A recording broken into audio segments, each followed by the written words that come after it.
Okay, we are plugged in. This is our welder cable and the ZRV cable, so I have to disconnect that. And we are running on that little Schneider electric and welding with it. We can talk about that in just a second. It's a 6,000.2 kilowatt inverter, and we're kicking 7 to 8, keeping a low amperage. So yeah, it's working, but it keeps kicking off. It overheats. It goes past the surge. So it's not pretty welding, but it will weld. So hold on a minute, we'll get to the next piece. Okay, everybody talks about welding on solar, and well, yes, it can be done.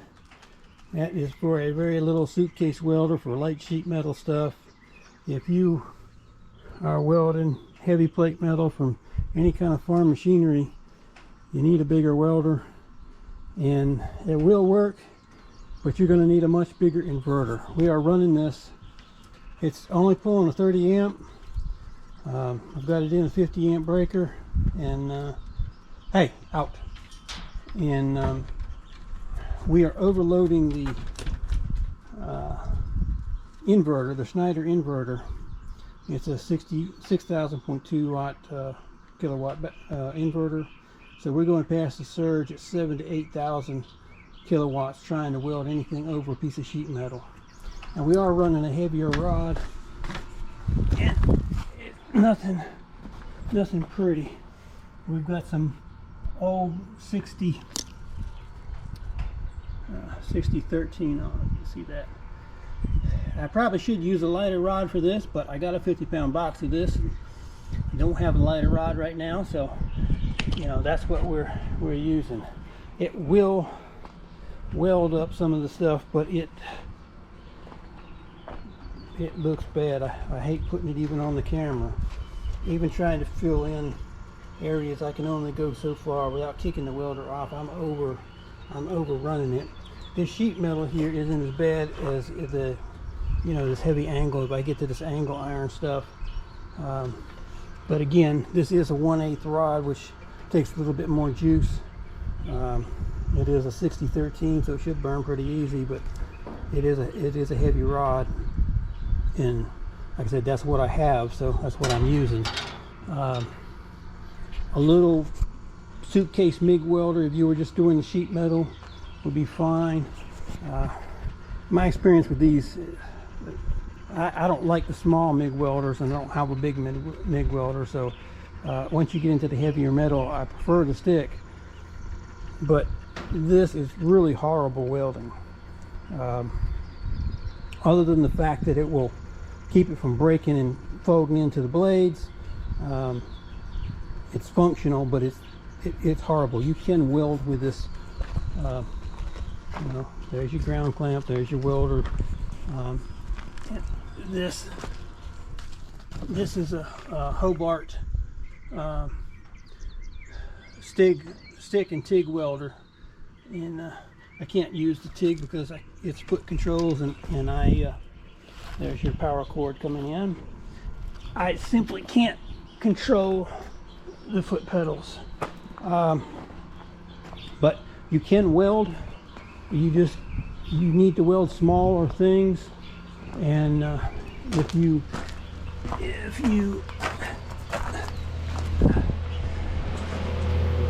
we're running now, maybe a bigger inverter would work. This is the Schneider electric, and this is the Contex XW Pro. I think it's 6.2 kilowatt hours, and it's showing we're hitting 7 and 8 kilowatts when I start trying to. And that's not trying to run a bead. That's trying to, you know, run a short spot and just fluff it in. It's not running a long bead. If I run a long bead, I tried that the other day, and we simply overheat the inverter, overload the inverter, and it probably doesn't help that it's 90-something degrees with a 60% humidity out here today. So it is fairly cool in here, because that's pulling. This fan is set automatic fan. You can find that in my links below too, but it is set pulling heat out of this little building, so I can notice a noticeable difference from outside the building to inside the building as far as temperature. But just the load that we're putting on that little Schneider inverter here to weld with is heavy. Now the Irites batteries and the Humsienk batteries are doing fine with the welding. It's just we're overloading the inverter. So you either need a larger inverter or a smaller welder and smaller metal and smaller rods. If you were running like 2-3 or 3-0 wire in a wire welder and you were doing sheet metal, you'd probably be fine. If you're doing little 1/8" angle iron or something like that, you start getting into 1/4" and 1/2" stuff, and you know, a lot of farm stuff is heavier plate stuff that you're going to weld. So you can weld using an old school setup like this, but you're limited on your welding abilities. Now to recharge, we've got plenty of solar right now, so our batteries are 100%. We're literally just waiting for this to cool. But if I was trying to do this at night, I used up all the batteries. We have this EG4 charge version that you can find link below in my description. There's a thing for current connected, and they have these charge converters, EG4 charge converters over there.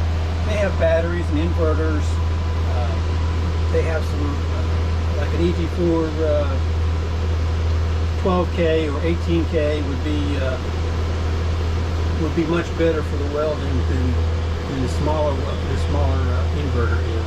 Now, as far as running dual air conditioners, refrigerators, everything else, the little Schneider's handling everything perfect, but that welder is really overloading it. So thinking about that, if you're going to try to weld anything, you know, and just consider what you got to weld. You may be forced to run a gas welder. If you don't have one, or yours is broke like mine is, you might have to make do with the welder you have. A little suitcase welder or a little Harbor Freight wire welder might work better for an off-grid situation where you're just welding light stuff and it doesn't have to be pretty. I hate those welds. They look horrible. I'm ashamed of them, but that will get the bush hog working again, and he can cut grass again. So well, grass and trees and stumps and everything else that he's hitting, but he can go again. The welds will hold it together. They are not pretty. They are absolutely atrocious, but you can weld even on the small inverter. But this is really the limits of how small you should go. You should have at least this big, if not much bigger. You should have the 12 kilowatt probably, because we're hitting 7 to 8, and I'm not pulling any long beads or running any heavy metal really. So you should at least have the 12 kilowatt if you're going to try to weld anything serious. Otherwise, you're going to have to be spot welding, and it's going to look like a drilled weld. It's going to look horrible, but it will function for off-grid. You can do it. And if you run your batteries out, you don't have that nice bright sun up there that's cooking me like an egg in a pan, you can use these charge inverters, which you can get a current connected. And there's a link below. Find this or anything else they got there actually.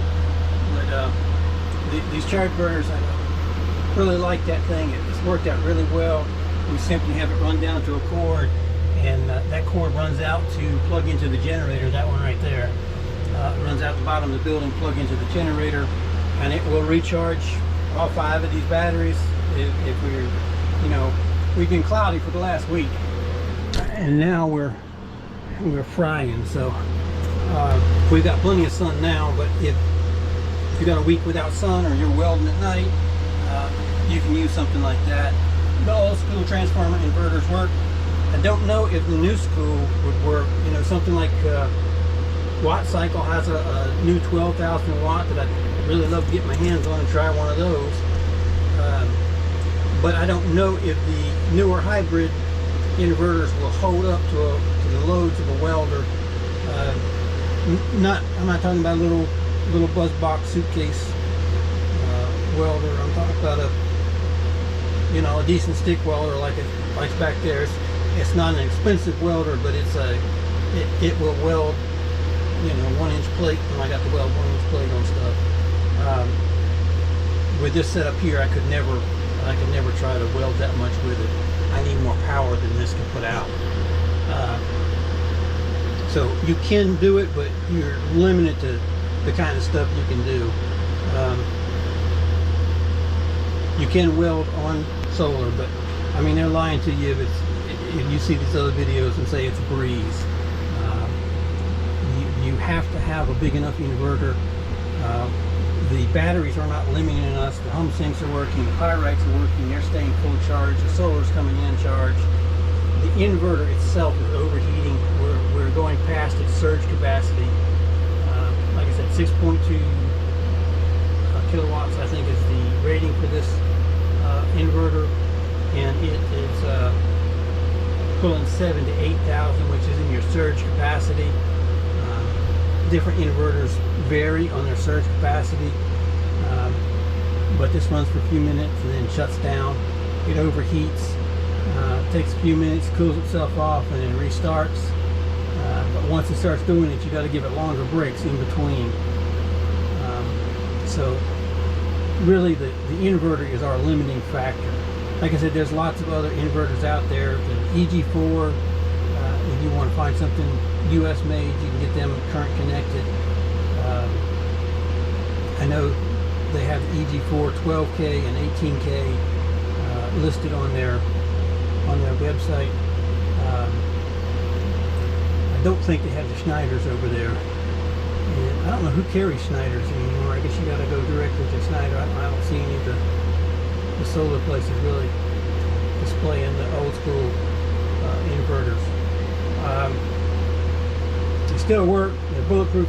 They're heavy as anything, and they are limited because you have all these other boxes where all three of these boxes would be combined into the hybrid. The disadvantage is you got all that new electronics.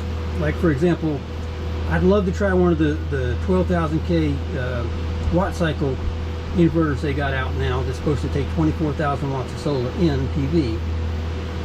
But I don't know if all those electronics in there can handle heavy loads. It should handle the wattage, because if I'm only pulling 7 or 8, and say I started running the bead, I might be 10 to 11, but it should hold the wattage for me to run that welder.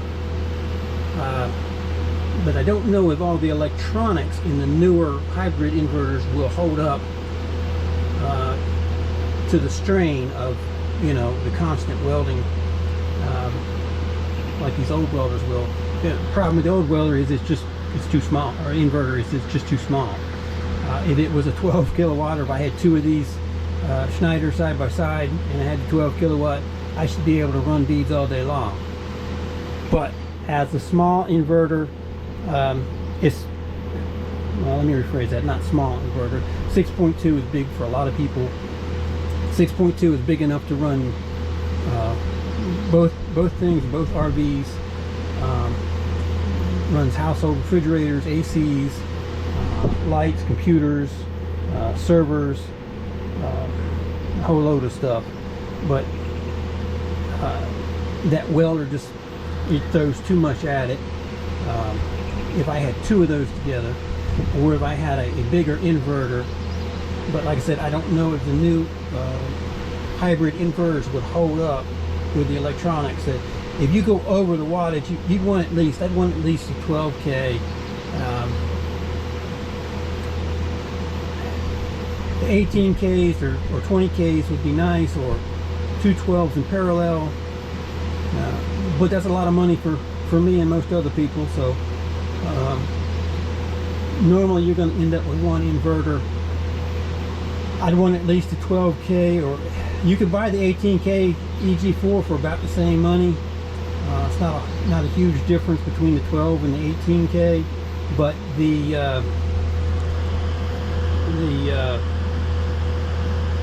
PV input is different. I'm looking at the PV input like the 12K EG4 or the 12K watt cycle takes 24,000 watts of PV input, where a lot of other inverters only take 10 or 12 or 13,000 watts. You know, they take about what your limit, what your power rating is. They don't let you put extra solar to it, to put extra battery capacity in. And yes, we could use more batteries. There's an update on the damaged Humsienk. I've got to put it together because it's been several months and several videos, but stay tuned for that Humsienk on the warranty replacements. And yeah, we went through three warranty replacements trying to get one out here, and it wasn't Humsienk's fault. Now just stay tuned and watch that video and find out what happened with that. But yes, you can weld. You can weld on the old school inverters at least. You just can't weld very well if you're doing any type of serious welding. If you want to weld any kind of heavy metals, something other than sheet metal. If you're welding your lawnmower deck back together with a little Harbor Freight, wire welder, you'd be fine with this. But if you want to weld, 1/4 inch or 3/8 inch angle iron, or you want to run 1/8 rods, like I'm doing, you're just going to overload the small inverter. You need a bigger inverter. I would say at least a 12,000. At least a 12,000 to run it. Yeah. Don't have one to try, or I try it and show you, but Smart Cycle, AG4, welcome to send me one and let me try them out. But right now we got the Schneider, and the Schneider